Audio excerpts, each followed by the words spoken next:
Sveiki, aš esu Kornelija Jasiūnaitė ir čia laida Agro ambasadoriai, kurioje susipažįstame su sėkmingiausiais mūsų šalies žemės ūkio atstovais. Šį kartą kviesime jūs kelioniai į Kelmės rajoną. Tik prieš tai pakeliui stabtelėjome pas mūsų šios laidos ekspertą, įmonės Agro koncerno technika, produktų vadovą Skirmantą Diliautą, kuris jau kuo puikiausiai pažįsta mūsų šios laidos herojus.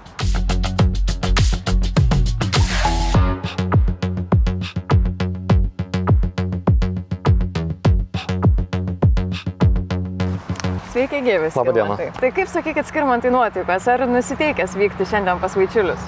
Puikios nuotaikos, visą laiką pas Richardą ir Algį esam nusiteikę nuvykti.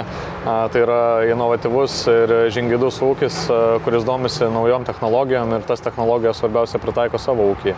Ar bendrai sutiktumėt, kad Lietuva yra viena iš pažangiausių šalių, kalbant apie žemės ūkio sektorių dėl itin inovatyvios technikos? Taip, bendrai paėmus mes tikrai matome, kad didelė dalis Lietuvos ūkininkų investuoja į tas išmaniasias technologijas.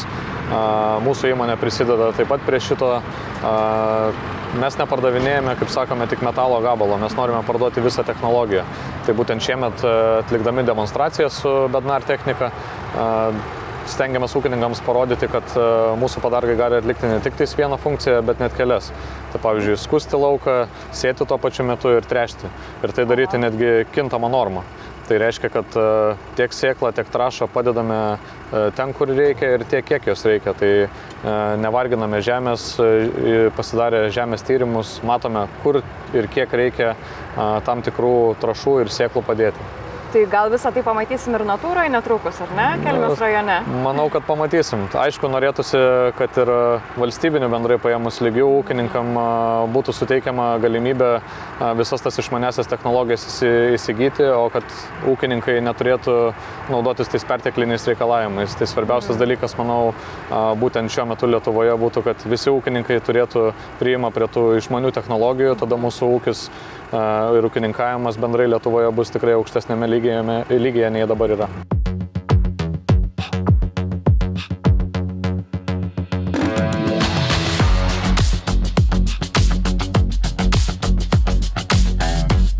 Richardai, ačiū pirmiausia, kad priėmė čia pas mus, pas jūs į svečius, kaip tik tai prie jūsų trobos ir įsikūrėme ant pievutės. Tai pirmas klausimas toks kyla, kaip ir visiems, tikrai natūralu sužinoti jūsų priešistorę, kaip jūs atėjote į tą ūkį ir kas labiausiai paskatino? Atėjau, tai gal su tėčio pagalba į žemės ūkį, visa vaikystė praleista čia, kaime. Visi laisvalaikiai, viskas prie ūkio. Tėtis, sakyčiau, nevertė, tikrai va iš tos pusės, bet buvo toks pastumėjimas. Nori, parodysiu, nenori, nežiūrėk. Tai visi vakarai pas tėtį Belarusė traktoriai, pagalvė būdavo padėta, išvažiuoja art, po to parneša mėgantį su pagalvė. Tai va tokia ta visa pradžia, sakyčiau, ir prasidėjo, o toliau man buvo gal kokį 15, gal 14 metų, kažkas tarp 14-16 metų, pirmąją paskolą, vadinkim, didžiai ir techniką tėtis pirko ir paklausė sūnau, sako, reisi mano pėdom. Aš taip, atrodo juokingai, tiek metų, kai tau yra, tu taip užtikri, taip, sakau, eisiu.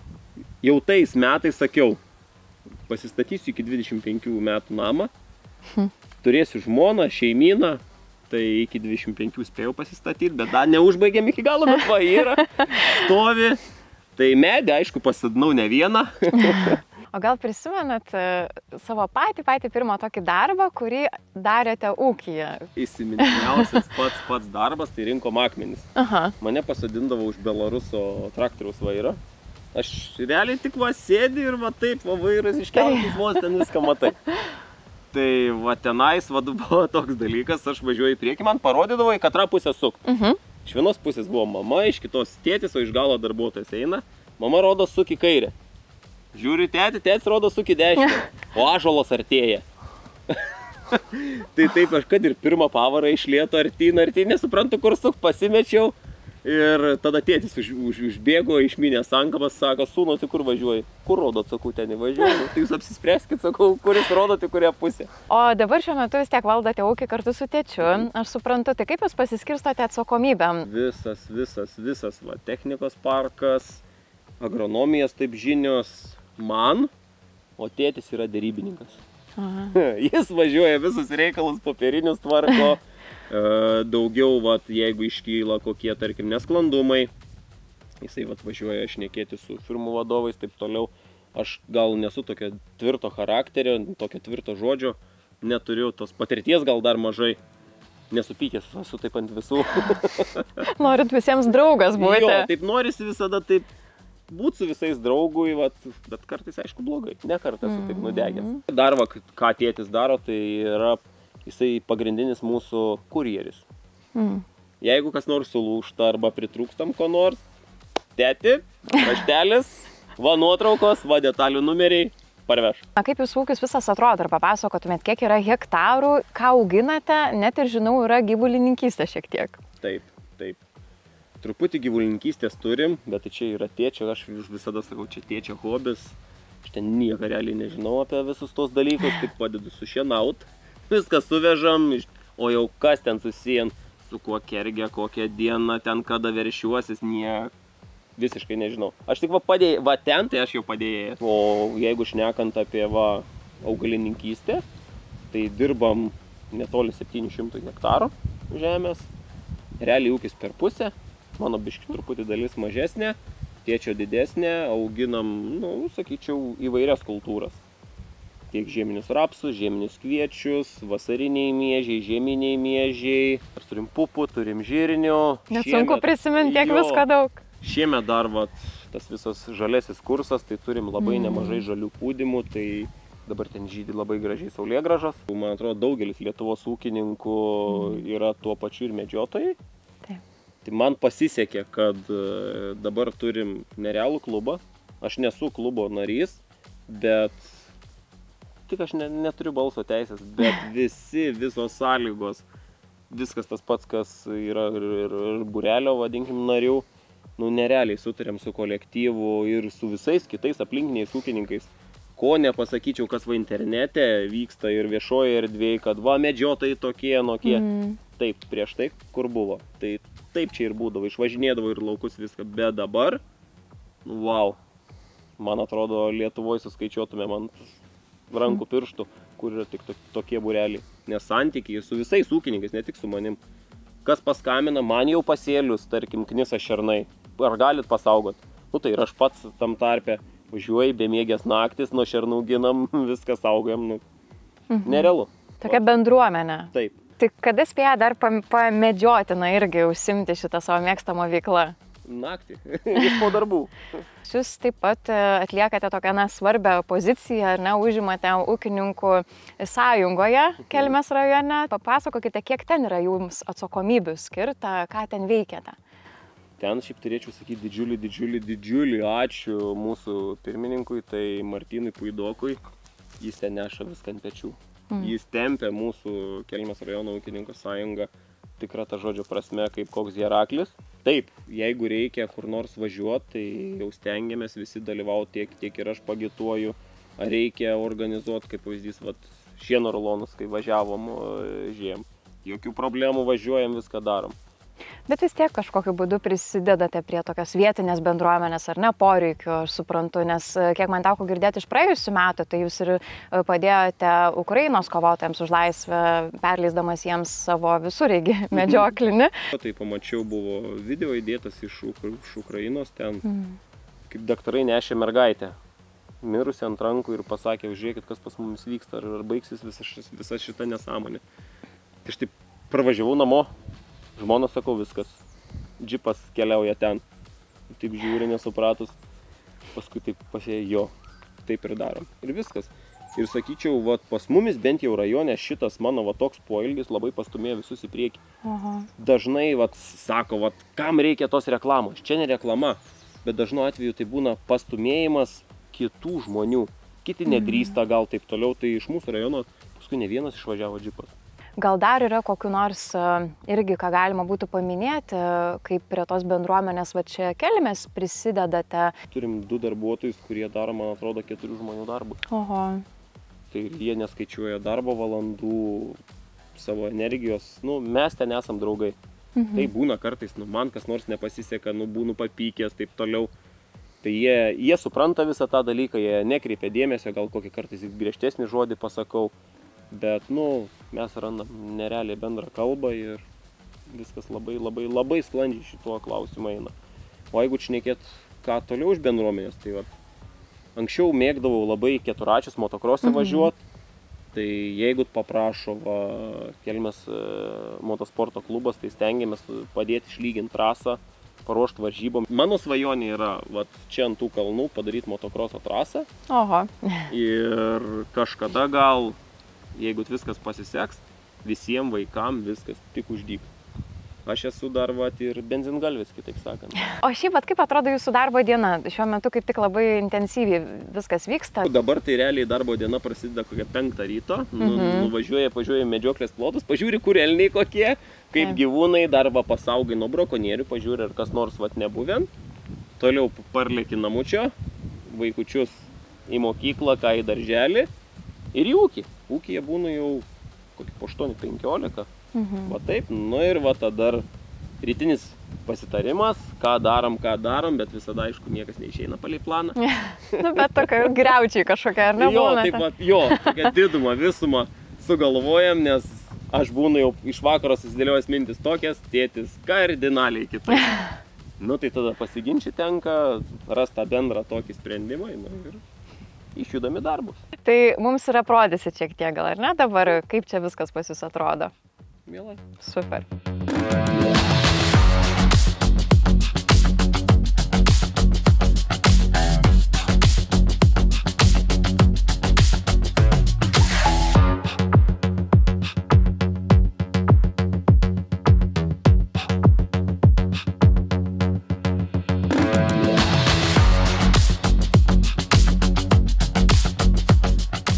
Tam, kad geriau sektųsi darbai, tikriausiai laukuose labai svarbi yra technika efektyvi. Tai kokią jūs šiuo metu labiausiai didžiuojatės ir džiaugiatės? Džiaugiamės gal visą turimą geltoną techniką. Jau ne kartą sakiau tą žodį, tiksliau tą žodžių junginį. Nu, mūsų šiai minutį dar nepavedė nei karto, o ir servizas, Skirmantas. Tai jisai vieną kartą pagelbėjo nerealiai, ten kaip Formuliai 1 buvo detalės organizuotos, atvežtos, pakeitėm ir toliau išvažiavau sėt. Nors, nežinau, mes negendam su ta geltona technika. Tai čia Skirmantai yra konkrečiai Bednar, ar ne, įmonės, kuo jinai tokia ypatinga? Šiaip gamykla pati gamina tikrai plačią gamą mašinų įvairių, tiek diskinius skutiklius, tiek noraginius skutiklius, ėjamasias ir įvairią kitą techniką, kurios dar netgi Lietuvoje kai kurios nėra, bet gamykla tikrai didelė, gamina ir išmanes, ir paprastas to pačiu kartais mašinas. Galime pasidžiaugti tuo, kaip ir kalbėjome pirmoje dalyje, kad Lietuvos ūkininkai, sakiau, kad yra išmanus, tai mūsų įmonė buvo apdovanota ūkininkų, aišku, dėka kaip geriausia profi diskinių skutiklių pardavėja pasaulyje. Profi diskiniai skutikliai yra išmanus diskiniai skutikai, kurių nereikia išlipti, reguliuoti, viskas daroma terminalo pagalba, taip pagreitinant visus darbus.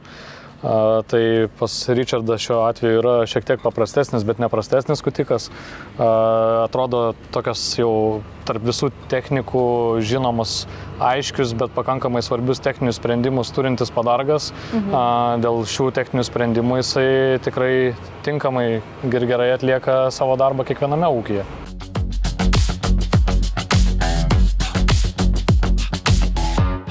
Tai pamatėm čia, Richardai, jūsų inovatyviausias visokias ar ne technikas ir atėjom prie mažiau inovatyvios. Čia mūsų ūkio pirmasis traktorius, kuriame užaugau. Tai čia buvo mano miegama kabinoj. Tai aišku, dabar jis pasenęs, bet nusprendėm su tėčiu, kad reikia jį restauruoti. Parduoti jį, atsisakyti jo. Kam? Taigi čia mūsų ūkio, taip, čia mūsų ūkio istorija.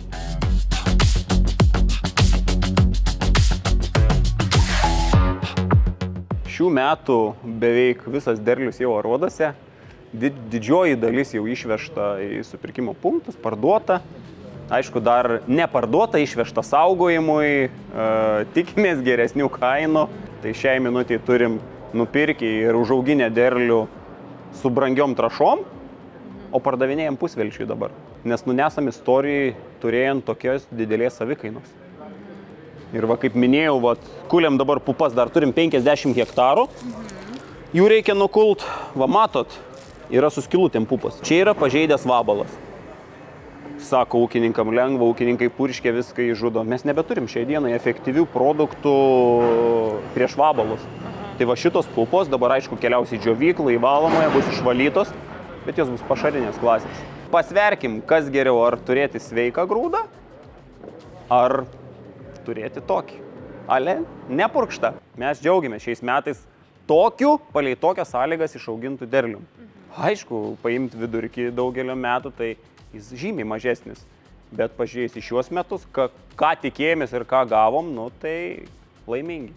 O kalbant apie rezultatus, yra vis tiek toks dalykas kaip sertifikuotos sėklos, ar ne? Vienos iš jų labiau veikia vieniems, ar ne, kitos gal kitiems labiau ūkiuose kažkaip suveikia, kitose gal mažiau sužiba jos. Tai kokios jums tokios sėklos yra labiausiai pasiteisinusios? Sertifikuotas sėjam sėklas, ypač žiūrim veislės rapsų. Jau su rapsais tai vienareikšmiškai turim realiai 2 veislės numylėtas. Viena tai viskas apsikabinę, ją laikom įsikibę, nepaleidžiam. Tai yra Mercedesas, agrokoncerno platinama veislė. Tai šiemet jinai, kam pasakau, kad tokį derlių kūlėm, pasukinėja pirštą prie galvos, tu čia nemeluok. Nors ir pats įsėdęs į kombainą, pradėjau kult, jisai neaukštas, neatrodė išvaizdžiai. Sakom, bus 3 tonos, tai bus gerai, viskas bus gerai, nors mintyse galvoju, gal bus 4, tada bus iš viso gerai. Kombainas važiuoja, rodo dar beveik toną didesnių ir užskaitinis gavosi iš 5 tonų. Tai Mercedeso veislė šiemet tokiais metais, tokį derlingumą, tai galiu tik pasakyti agrokoncernui ačiū. Kokia jums mintis pirmiausia šauna į galvą išgirdus žodžiu žemės ūkis ir ūkininkas? Labai toli nuo žemės ūkio. Tai norisi, kad jis būtų ekologiškas, kuo labiau ekologiškas, gal to tiek. Gerai, kad augina, ačiū Dievui, kad dar yra, kurie augina, o ne viską veža, kaip sakyti, ir uždeda ant kainį didžiulį ir pardavinėja. Tai reikia džiaugtis, kad pas mus Lietuvoje dar yra. Oi, žinot, aš labai toli nuo žemės ūkio, aš jums nieko gero nepasakysiu. O su laukai iš karto jo, dideli laukai, rujai galbūt iš karto ir daug rugiagėlių. Tai, Ričardai, apie mitus galite turbūt jau kalbėti, ar ne? Ką žmonės kalba apie ūkininkus, žemės ūkį, kas nebūtinai yra tiesa. Pagrindinis tai mitas trąšos ir visi pesticidai, kad čia yra blogis, čia tikrai nėra blogis. Jeigu viską darai su saiku, protingai ir tikslingai. Toliau, vienas pagrindinių dabar mitų yra, kad ūkininkai mes esam visko teršiai. Mes nesam. Tai sakyčiau, yra mūsų šaka, tai yra bene vienintelė, o gal net tikrai vienintelė, kuris sugeba absorbuoti anglies dvideginį ir paversti tai deguonį.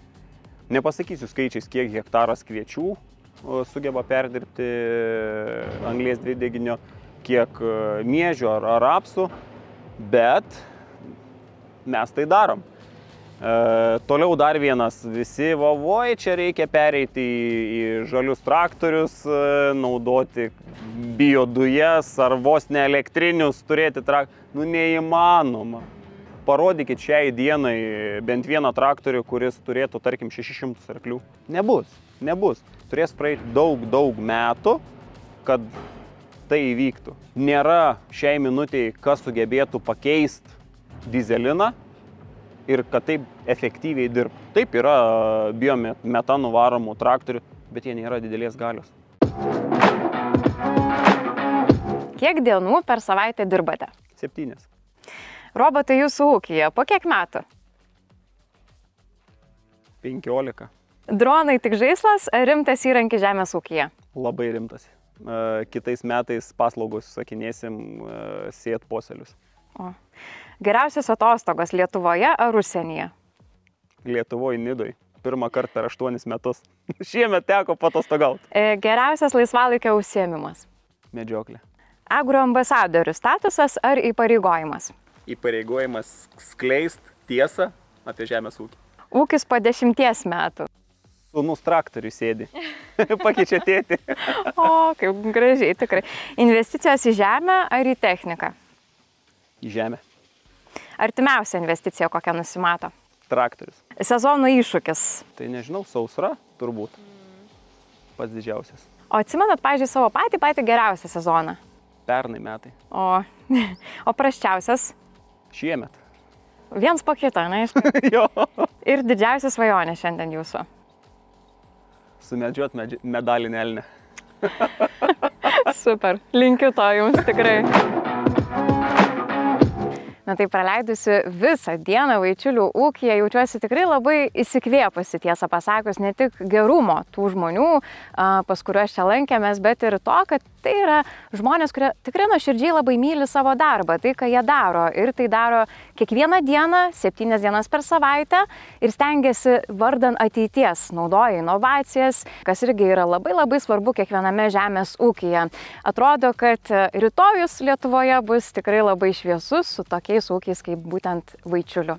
Ačiū labai visiems, kurie žiūrėjote šios savaitės laidą. Pasimatykime lygiai po 2 savaičių laidoje Agro ambasadoriai. Iki!